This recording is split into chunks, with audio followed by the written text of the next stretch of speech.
¿Qué es el hombre para que tengas de él memoria y el Hijo del Hombre para que lo visites? Le has hecho un poco menor que los ángeles y lo coronaste de gloria y de honra.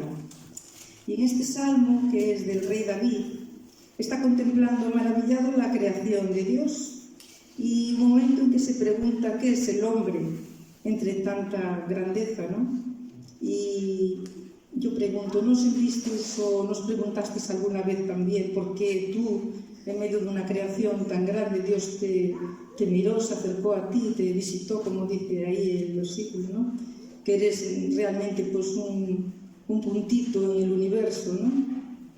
Pues por lo que se ve en la Escritura, el hombre es la obra maestra de Dios en la tierra.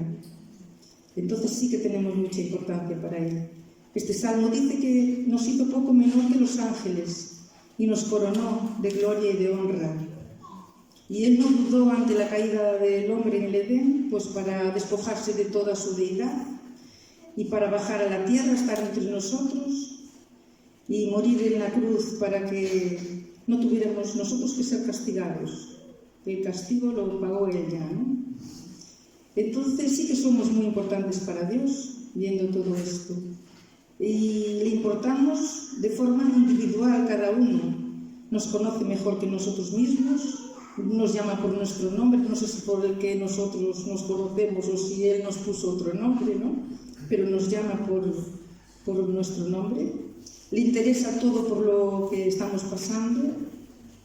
Se acuerda de todas tus oraciones, aunque no te responda ahora.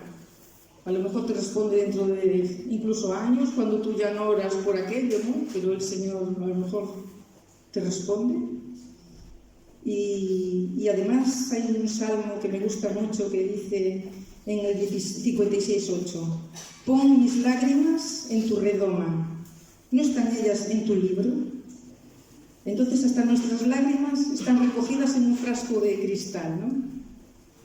Y esto nos hace ver eso, que tenemos importancia para Dios de forma individual. Él nos ha mirado, nos ama y trata con nosotros, ¿no? Entonces demos gracias a Dios por eso, ¿vale? Y oramos.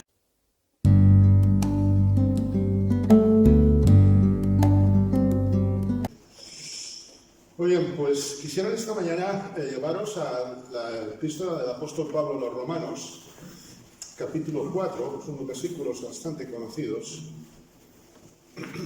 A Romanos, capítulo 4, y vamos a empezar la lectura en el versículo 13.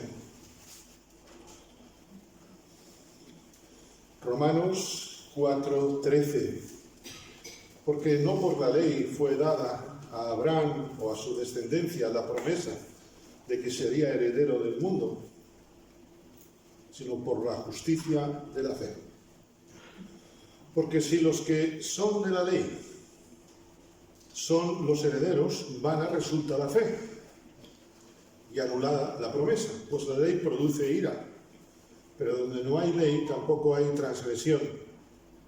Por tanto, es por fe, para que sea por gracia, a fin de que la promesa sea firme para toda su descendencia.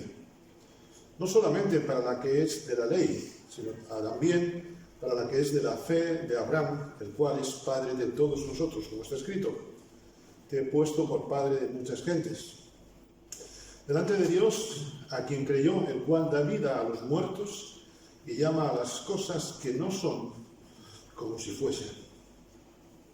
Abraham, él creyó en esperanza contra esperanza, para llegar a ser padre de muchas gentes, conforme a lo que se había dicho: así será tu descendencia. Y no se debilitó en la fe al considerar su cuerpo, que estaba ya como muerto, siendo ya de casi 100 años, o la esterilidad de la matriz de Sara. Tampoco dudó por incredulidad de la promesa de Dios, sino que se fortaleció en fe, dando gloria a Dios, plenamente convencido que era también poderoso para hacer todo lo que había prometido, por lo cual también su fe fue contada por justicia. Y no solamente con respecto a él se escribió que le fue contada, sino también con respecto a nosotros, a quienes ha de ser contada, esto es, a los que creemos en que levantó de los muertos a Jesús, Señor nuestro, el cual fue entregado por nuestras transgresiones y resucitado para nuestra justificación. Amén. Como bien sabemos, Abraham es considerado el padre de la fe. Abraham vivió desiertos y mares, como cantábamos en la alabanza, pero su fe no se vino abajo, tuvo sus luchas, sus caídas, como nosotros. Pero su fe no se vino abajo a pesar de todo. Creyó que tendría un hijo, como hemos leído en el versículo 19, cuando ya estaba defenestrado físicamente, casi 100 años. Creyó que tendría un hijo también a pesar de la esterilidad de Sara, todavía más milagro, milagro sobre milagro.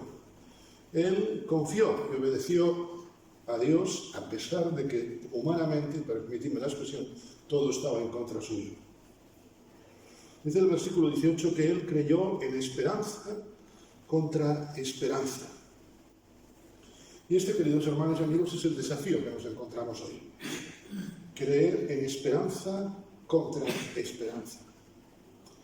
La versión Dios habla hoy traduce este versículo 18: cuando ya no había esperanza, Abraham creyó y tuvo esperanza. Cuando no había, creyó y tuvo esperanza.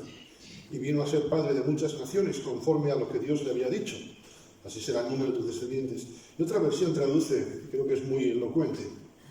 Por eso Dios, cuando le dijo a Abraham que iba a dar una descendencia numerosa, Abraham lo creyó y tuvo esperanza, aun cuando aquello parecía imposible. Y así llegó a ser padre de muchas naciones. Esperanza contra esperanza es eso, creer lo imposible, aunque parezca imposible. Hay muchas cosas que nos parecen imposibles, pero la fe precisamente es ahí donde funciona. La fe funciona todos los días de la semana, sean las circunstancias que sean. La razón corrige a la imaginación y la imaginación corrige a la razón. Pero quien pone todo en su justa perspectiva es la fe, actuando sobre la razón y sobre la imaginación o la ilusión. ¿Qué es lo que sostiene la fe? ¿Qué es lo que hace que la fe permanezca firme? Aunque parezca que no hay esperanza, cuando parece que es imposible. Pues lo que sostuvo la fe de Abraham no fue Abraham, ni siquiera que él tuviese fe. Lo que sostuvo la fe de Abraham es que estaba basada en las promesas de Dios. Y esto es la fe. La fe no es lo que yo creo, sino en quién baso mi fe. Porque yo puedo tener una ilusión y creer y tener mucha fe en esto o en lo otro, pero si no me baso en algo firme, sólido, entonces es una ilusión. O como diría Pedro Calderón de la Barca, los sueños son. Me gustaría esta mañana, brevemente, ver 4 cosas en las que se sostiene nuestra fe. Os llevo a Josué capítulo 21. Josué capítulo 21 y versículo 45. Josué 21, 45. Dice: no faltó palabra de todas las buenas promesas que Jehová había hecho a la casa de Israel. Todo se cumplió, pues no te has enterado. Me gustan mucho estos matices de la Escritura cuando hace estas reiteraciones. No faltó palabra de todas las buenas promesas que el Eterno, que el Señor había hecho a la casa de Israel. Todo se cumplió. Es decir, cuando se hizo el resumen, permitidme, de cuentas, cuando se hizo el inventario, se vio que todo se había cumplido. Queridos hermanos y amigos, nuestra fe se fundamenta precisamente en eso, en que Dios no solamente tiene promesas, sino buenas promesas para nosotros. Amén. Porque podrían ser malas promesas, pero se fundamenta en que tiene buenas promesas para nosotros. La versión La Palabra traduce: ninguna de las magníficas promesas que el Señor había hecho a la casa de Israel falló. Todas se cumplieron. Me gustaba mucho esta traducción, me gusta cotejar versículos en distintas traducciones.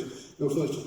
Ninguna de las magníficas promesas, no solamente eran buenas, sino que eran magníficas, porque cuando hablamos de las cosas de Dios, no podemos solamente hablar de algo bueno, en un concepto humano, sino de magnífico, extraordinario, inigualable, insuperable. ¿Sabes? Dios no tiene buenas promesas para ti. Dios tiene magníficas promesas para ti, porque es el Todopoderoso. Y en función de su esencia, de la esencia del todo poder, del todo saber, de la omnisciencia, de la sabiduría que tiene, hace sus promesas. Sería mediocre, permitidme, y lo digo con sumo respeto, si Dios, siendo excelente, solamente tuviera buenas promesas, pero tiene excelentes, magníficas para nosotros. Y la pregunta que yo en esta mañana os lanzo y me hago: ¿vivo esas promesas de Dios? ¿Vivo esas magníficas promesas de Dios? He citado varias veces a Spurgeon, aquel predicador, que decía: si puedes vivir como el hijo del rey de reyes, no vivas como el hijo del rey de Inglaterra. A veces nos conformamos solamente con cosas buenas de Dios. Y Dios no nos ha llamado a vivir vida cristiana, sino a vivir en abundancia, que es diferente. Me apasiona cuando leo el Evangelio, sobre todo Juan, cuántas veces Jesús habla de: he venido para que tengan vida y la tengan en abundancia. Dios no es tacaño. Dios es generoso y nos da todo lo suficientemente. Recordamos Efesios 3, podríamos citar muchos versículos, ¿verdad? Él es poderoso para hacer todas las cosas mucho más abundantemente de lo que pedimos o entendemos. Con qué facilidad muchas veces pienso que hay cosas imposibles, porque mi mente, mi conocimiento, mi capacidad de comprensión es cortita, ¿verdad? Si no creo que las promesas de Dios son excelentes, entonces no tengo la fe de Abraham. Porque con 100 años que te digan que vas a ser padre, dirías: bueno, pero es que vas a ser padre con una mujer estéril que también está por tu edad. No me diréis que esto no es una magnífica promesa. Esto no era una promesa difícil, esto era una magnífica promesa. Nuestra fe se fundamenta precisamente en que, como en Israel, todo se cumplió. Todo se cumplió. Dios no cumple algunas promesas, Dios cumple todas las promesas. Dios no cumple aquellas que son más fáciles. Bueno, es que yo creo que en el diccionario de Dios la palabra fácil no existe. Existe la palabra posible. Para Dios no hay cosas fáciles, todas son posibles. Y si Él promete, todo, absolutamente todo, lo va a cumplir. Algunos pensaron que Jesús no tenía poder para sanar al paralítico y que por eso, pues, le dijo: tus pecados te son perdonados. ¿Recordáis? Él es poderoso para hacer mucho más de lo que pedimos o entendemos. Como no entendían, ¿qué hicieron? Dijeron: este blasfema, lo trataron de inmundo, ¿verdad? A veces yo me temo que podemos caer en eso. Con nuestra religiosidad podemos caer en el sentido de tildar, enjuiciar cuando Dios está actuando. Josué, cuando escribe este versículo, permitidme un poco de imaginación. Yo me lo imagino recordando tantas jornadas en el desierto, la conquista de Jericó, todo aquello, y él dice: todo eso, ni una sola se falló. Cuando aquellos se levantaron contra mí porque se nos había venido el enemigo, cómo Dios fue fiel, al que me llamó fue fiel y me salvó. Yo creo que cuando Josué escribe esto, escribe, como decíamos el jueves pasado, con lágrimas de gratitud al Señor. Josué comprobó que Dios había sido fiel en el desierto. Y muchos a veces pensamos, a veces podemos tener ese concepto de que cuando llegaron a la tierra prometida, todo era coser y cantar. Lo de cantar sí, pero lo de coser fue más difícil, porque hubo que conquistar aquella tierra. Como decíamos el jueves pasado, Dios no nos llama a estar en las metas, sino a alcanzar las metas. Dios cumplió todas sus promesas. ¿Estás dispuesto a pedir que Dios aumente tu fe para las batallas que tienes que librar? ¿O simplemente esperas que Dios haga las cosas y no más? Porque una de las cosas que yo he aprendido con el Evangelio con los años es que el cristiano es un ser inconformista. Permitidme, es un ser descontento o desacomodado, entendedme. Descontento porque no puedo estar contento con la fe que tengo que aspirar a más. Desacomodado porque si me acomodo, entonces las circunstancias me comen. Señor, yo tener un hijo con 100 años, Sara, Señor, ya no estamos para cuidar críos. Y a veces me he imaginado, permitidme, cuando estuviera meciendo la cuna de Isaac, Sara con un bastón en el otro lado, la pobre no, en blanco, pobrecita mía. Y Abraham no estaba por muchos trotes para coger un crío en brazos, ¿verdad? Seguramente, a lo mejor era un poco sordeta, de aquella no existía el sonatorio. Pero Dios cumple sus promesas. Quiero decir con ello, creo que me entendéis, quien tiene fe es alguien insaciable. Porque quien tiene fe quiere crecer más en Dios. Y yo espero que este sea el deseo de cada uno de los que estamos aquí en esta sala, los que también quizá nos verán por las redes. Sí, pues nuestra fe se fundamenta en lo que Dios hace en sus excelentes, magníficas promesas. Vamos a Números, libro de Números, Números capítulo 23. Vamos a encontrar la segunda base de esta fe. Números 23, un versículo también sumamente conocido, versículo 19. Dios no es hombre para que mienta, ni hijo de hombre para que se arrepienta. Él dijo, y no lo hará. Habló, y no lo ejecutará. Dios no es hombre para que mienta, ni hijo de hombre para que se arrepienta. ¿Cuántas veces tú y yo hemos hecho una promesa y al segundo, a los minutos, quizá a las semanas o a los años nos hemos arrepentido, ¿verdad? ¿O no os ha pasado esto nunca? Si me decís que no os ha pasado, yo, oye, os pongo un piso en el centro de Pontevedra. ¿Entendéis, verdad? Pero Dios no se arrepiente. Dios ha prometido darnos vida en abundancia y no está arrepentido a pesar de ser como yo soy. Y cuando yo le digo al Señor, quiero crecer más en ti, el Señor no se arrepiente de que yo le pida. Las promesas que el Señor ha hecho, hace y hará con nosotros, Dios no se arrepiente de ellas. Nuestra fe la sostiene las promesas de aquel que no miente y que no promete algo que no va a cumplir. Ojo, cuidado, porque también a veces podemos creer que Dios nos ha prometido una cosa y no es así. Cuidado, también tengamos esto muy claro. Prometer, mientras no se demuestre lo contrario, es lo más fácil del mundo. Es lo más fácil del mundo. En el ámbito familiar tenemos un perro que parece sordo en muchos momentos. Pero como digas la palabra toma, lo tienes allí, pero vamos, más rápido que el recibo de Hacienda, ¿entendéis? Dices toma, amigo, hasta que no le das un trozo o la golosina, no se te va.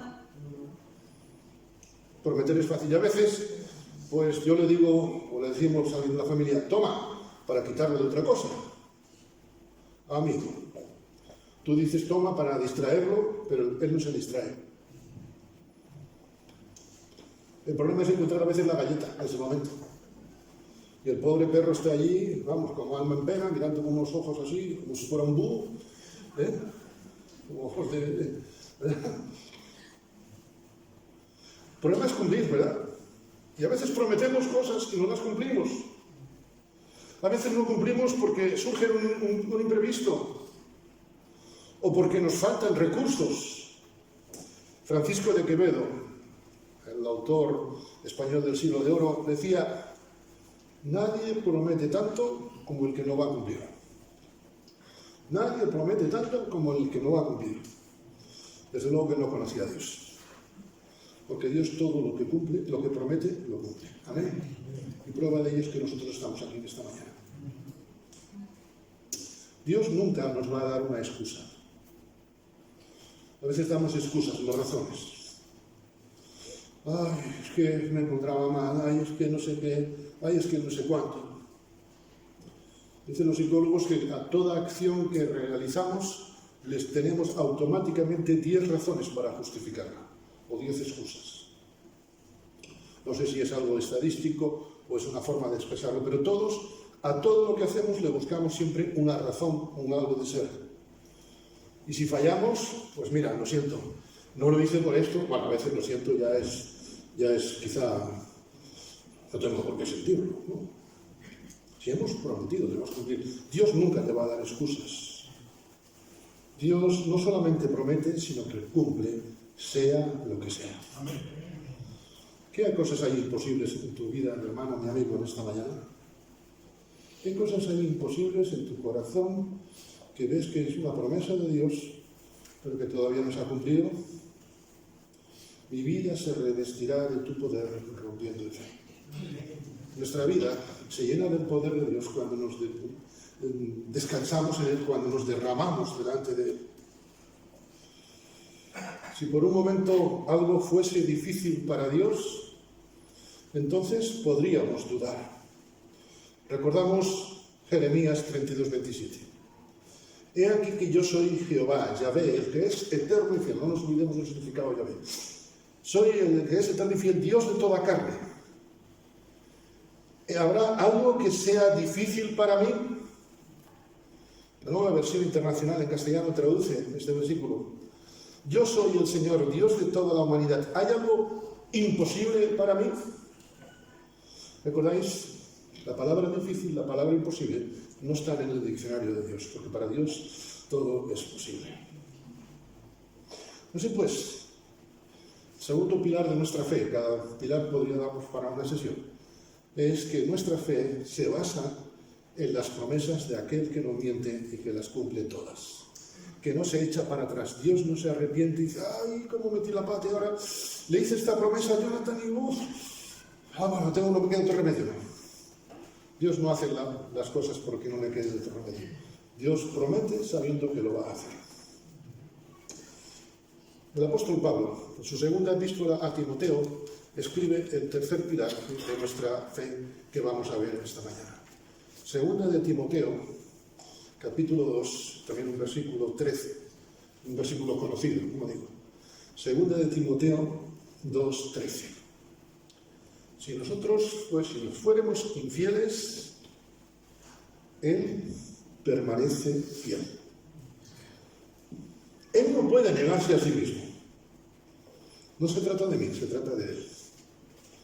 Menos mal que no se trata de nosotros, ¿verdad? Menos mal que no se trata de mí, se trata de Él. La fidelidad, como dice una alabanza, tu fidelidad cada momento la podemos ver en nosotros. Una versión que usa la paráfrasis, la versión de la traducción del lenguaje actual, dice, aunque no seamos fieles, Cristo permanece fiel. ¿Por qué? Porque Él jamás rompe su promesa. Si tuviésemos un abogado de familia aquí en esta mañana, nos diría las promesas que hay rotas, ¿verdad? Los matrimonios. ¿Cuántas promesas se han hecho, verdad? Hasta que la muerte nos separe y la funeraria no ha venido, pero eso se ha terminado. ¿Verdad? ¿Cuántos juicios hay por promesas que no se han cumplido? ¿Cuántas estafas hay? Promesas que no se han cumplido. Él jamás rompe su promesa, aunque nosotros fuésemos infieles. Y yo cuando leo este versículo, permitidme, tengo que leer, a pesar de que soy infiel, el Señor permanece fiel. Porque esto de fuéramos parece que, bueno, esto nosotros no. ¿Quién no ha sido infiel al Señor alguna vez? Me alegro que nadie levante la mano, esto es para todos, incluido para quien habla. Muchas veces cantamos, y esta mañana Matías nos hablaba de estar aquí y fuera. Lo que estamos viviendo aquí tenemos que vivir fuera. Cantamos, Señor, eres todo para mí, eres lo primero. Ay, el domingo de 11:30 a 1:15, 1:30, cuando yo cierro la puerta, eso sí. Pero ¿y después?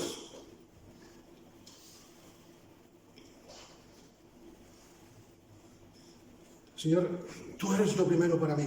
Y el Señor es lo primero para ti el lunes, el jueves, el viernes a la tarde, cuando nadie te ve. El Señor es lo primero para ti. El otro día se nos desafiaba el domingo pasado, ¿verdad?, a dar gracias a Dios desde por la mañana. A veces, en vez de levantarnos diciendo, Señor, gracias por este día, te decimos, Señor, ayúdame en este día, que es diferente. No somos, como decía Elías, atómicos, ¿no? Yo me acuerdo del segundo, ¿eh? Queridos hermanos, ¿os ha pasado esto alguna vez? Señor, tú eres lo primero en mi vida. Jamones. A veces reconozco que lo primero para mí es el problema que tengo, quizá, que tengo que ir al médico, la reunión que tengo después, el pago que tengo que hacer de no sé qué. A veces eso me quita más el sueño que buscar la presencia del Señor. Otra promesa que hacemos al Señor: Señor, danos la oportunidad de testificar. Y el Señor, que no tiene problemas en el oído, nos oye. Y estoy seguro que durante la semana nos da oportunidades. Yo tengo que reconocer que cada día pierdo oportunidades. Intento no perderlas. Pero hay veces, por lo que tú quieras. ¿Cuántas veces callamos, verdad? Decían los leprosos, hoy es día de buena nueva, y nosotros callamos. No estamos haciendo bien. ¿Cuántas veces le decimos al Señor, Señor, quiero ser un testimonio tuyo? Pero como se equivoquen en la devolución de la cuenta del supermercado y me den un poco de dinero de más, ahora si me dan de menos, hablo en arameo, ¿no? Señor, dame la oportunidad de testificar. Y te toca un vecino que tiene afonía cuando tú no estás, que está todo el día gritando, y tú cuando ves a ese vecino, ¿verdad?, dices, oh.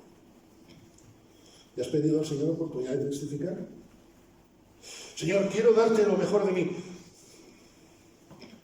Y hay cosas que amamos y que si nos las pide ahora, yo quisiera esta mañana que pensaseis en qué cosas amamos profundamente, cosas que nos han costado, seguro, que son honestas. Es que lo deshonesto no me cuesta dejarlo. Lo que me cuesta dejar es lo honesto. Cuando Jesús llama a unos que les dijo de seguir, ¿qué dijeron? Señor, déjanos que primero vayamos y hagamos esto, lo otro, lo más allá. ¿Qué cosas esta mañana tú dirías al Señor, deja primero que vaya y haga esto, haga lo otro? Señor, es que yo soy una persona responsable. Aquellos también eran responsables, querían enterrar despedirse de su familia. Aunque nosotros seamos infieles, porque lo somos, el Señor permanece fiel. Esa es la base de nuestra fe. Nuestra fe no se basa en mis promesas a Dios, sino en las promesas de Dios a mi vida. Y menos mal. Porque yo no sé si yo veo mi vida y si pienso en las promesas que he hecho a Dios y he dejado de cumplir, hace tiempo Dios me hubiera desahuciado. Pero me siento amparado por la inconmensurable gracia de Dios, como espero que también lo estéis cada uno de vosotros. ¿Sabes? Dios no se cansa. Dios no se cansa, Dios no cambia, a Dios no se le acaba su fidelidad, su amor para nosotros. Dios no cambia, Dios no miente, Dios es siempre fiel. Ese es el tercer base de nuestra fe. Y llegamos a otro versículo, en este caso en Hebreos, la Epístola Universal de Hebreos, capítulo 13. Un versículo sumamente conocido.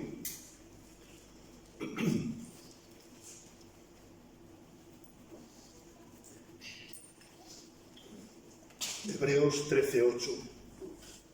Jesucristo es el mismo ayer, hoy y por los siglos.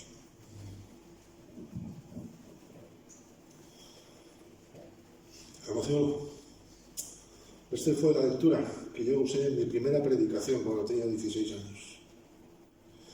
y veo los años que han pasado, y digo, qué razón, qué fresco está este versículo, porque el Señor sigue siendo el mismo.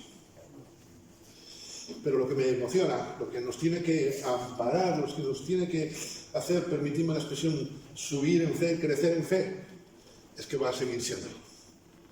Porque si solamente pienso en lo que fue en el pasado o lo que es en el presente, eso es gratitud, si me permitís, eso es educación. Pero dar gracias a Dios porque va a ser lo mismo en el futuro, eso es fe. ¿Y qué nos espera en el futuro? No lo sabemos, pero sabemos en qué mano está nuestro futuro, ¿verdad? Es una frase que no sé qué me tendrá el futuro a mano, pero sé en qué mano está mi futuro. Hacemos promesas y luego tenemos a veces que pedir disculpas porque las circunstancias han cambiado. Disculpas honestas. Nuestra edad.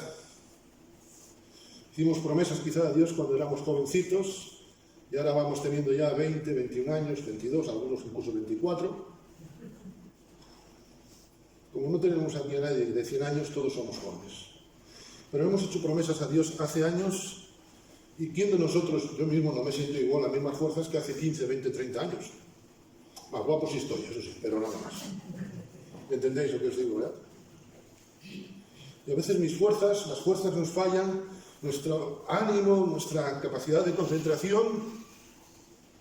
Pero ¿sabes una cosa? Dios no envejece y tampoco usa cremas antiarrugas, ¿eh?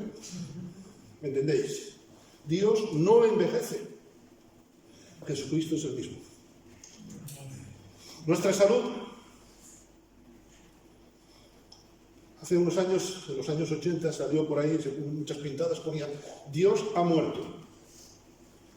Bueno, Dios no ha estado ni siquiera enfermo. Y todos tenemos que tomar a veces alguna pastillita, ¿verdad? ¿Sí o no? Y no tengo nada contra el noble gremio de los farmacéuticos. Pero Dios no solamente no envejece, sino que goza de una excelente salud, porque Él es eterno. Bendito sea el Señor. Dios tampoco tiene problemas económicos. Bueno, una vez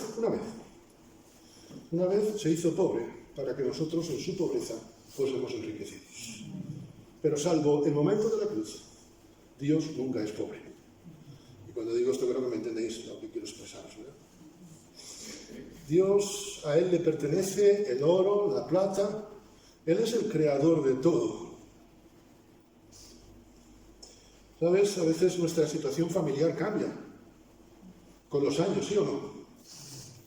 Los niños a veces son pequeños, a las 2 semanas te das cuenta que los niños ya te han hecho abuelo.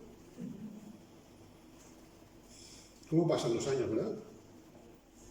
Volamos, como leíamos el otro día en el Salmo 90. Pero Dios, seguimos siendo familia suya a pesar de los años, a pesar de nosotros e incluso a pesar del desgraciado de Satanás. Dios no cambia. ¿Sabes? A veces nuestra fe se puede quizá derrumbar, porque no es fe sino fanatismo. El fanatismo se derrumba porque no cree en el Dios que no cambia, sino en el fanático que nunca va a cambiar. El fanatismo, repito, se derrumba porque no cree en el Dios que no cambia, sino en el fanático que no va a derrumbarse. Y un día se derrumba, un día cambia. Si nada nos puede separar, como dice Romanos capítulo 8, si nada nos puede separar del amor de Dios, es porque el amor de Dios no cambia, es porque Dios es el mismo ayer, hoy y siempre, y siempre. Y podríamos ahora seguir un bloque, siempre, siempre, siempre. Yo en esta mañana quiero lanzarte una pregunta a tu corazón. Si te llevas algo en esta mañana, que sea esto. ¿Cómo está tu relación con Dios? ¿Cómo está tu fe en Dios? Si te quedas con algo en esta mañana, si nos quedamos con algo, que sea con eso. Nada me puede separar de Dios, porque su amor jamás cambia. Permanecen la fe, la esperanza y el amor. Y el mayor de los tres es el amor. Su amor es el pilar indispensable de nuestra fe. ¿Por qué? porque nuestra fe está fundamentada en el Dios inmutable. Por ejemplo, Salmo 93. Tus testimonios son muy firmes. Tú eres para siempre. ¿Sabes? Mi fe no es lo que yo creo, es en quién creo. Y ese es el concepto diferente.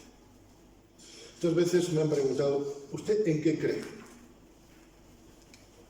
Y cuando tú le dices que no crees en una religión, pero oiga, si usted es evangélico, a veces te dicen, usted es pastor. Pero mi fe no está fundamentada en la Iglesia. Ni siquiera mi fe está fundamentada en la Biblia, mi fe está fundamentada en el Dios que se revela a través de la Biblia. Por eso necesito crecer en él más. Así pues, concluimos en esta mañana. Conviene recordar de cuando en cuando que sin fe no solamente no podemos agradar a Dios, sino que si vivimos es únicamente por fe. En un momento de crisis económica, moral, un momento de crisis espiritual, de dificultades tremendas, el profeta Habacuc cita unas palabras que siglos más tarde recogería el apóstol Pablo. Dice el profeta Habacuc en el capítulo 2, versículo 4, el justo por su fe vivirá. Si no tienes una vida abundante en fe, una vida abundante en el Señor, es porque tu fe es escasa. Y eso no es un problema de Dios, es un problema nuestro. Cuando éramos niños todos queríamos ser grandes, ¿verdad? ¿Y por qué no queremos ser grandes en el Señor? También conviene que nos pongamos delante de Dios en esta mañana y nos examinemos, como decía el salmista, examíname, oh Dios, y conoce mi corazón.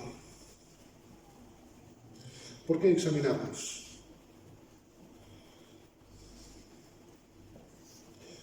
En la película El Gran Dictador hay una escena que Himmler, que hace Charles Chaplin, parodiando a Hitler, hace de Himmler. Hay una escena muy curiosa cuando está echado de cabeza, de espaldas, encima de una mesa de cristal, de una mesa de un despacho, y se pone a jugar con un globo terráqueo. Sabéis que está ambientada en la Segunda Guerra Mundial, la persecución nazi. Y en un momento determinado él se pone boca arriba y se pone con un globo, con la forma del mundo, a jugar con él, y con los pies va haciendo malabares, por así decir, con el globo. Y en un momento determinado el globo sube tanto que se engancha con una de las lámparas y el globo explota. La cara de Charles Chaplin, la cara de Himmler es bastante curiosa, de decepción. Hay cristianos que a veces viven así, jugando con un sueño. Y si mi fe no puede soportar los pinchazos, permitidme, entonces es una ilusión. Quiero concluir esta mañana recitando una alabanza que hemos tenido en esta mañana, que espero sirva de oración, también la hagamos nuestra. Cada vez que mi fe es probada, tú me das la gracia de crecer un poco más. Las montañas y valles, desiertos y mares que atravieso, me llevan más cerca de ti. Mis pruebas, que quizás son grandísimas, mis pruebas no son mayores que mi Dios. Y no van a impedirme caminar. Si delante de mí no se abriera el mar, Dios me puede hacer andar sobre las aguas. Rompiendo en fe. Mi vida se revestirá de tu poder, rompiendo en fe. Con osadía voy a ver lo sobrenatural. Voy a luchar y vencer. Con Él sembrar y crecer. Cada día viviré rompiendo en fe. Amén. Que el Señor os bendiga.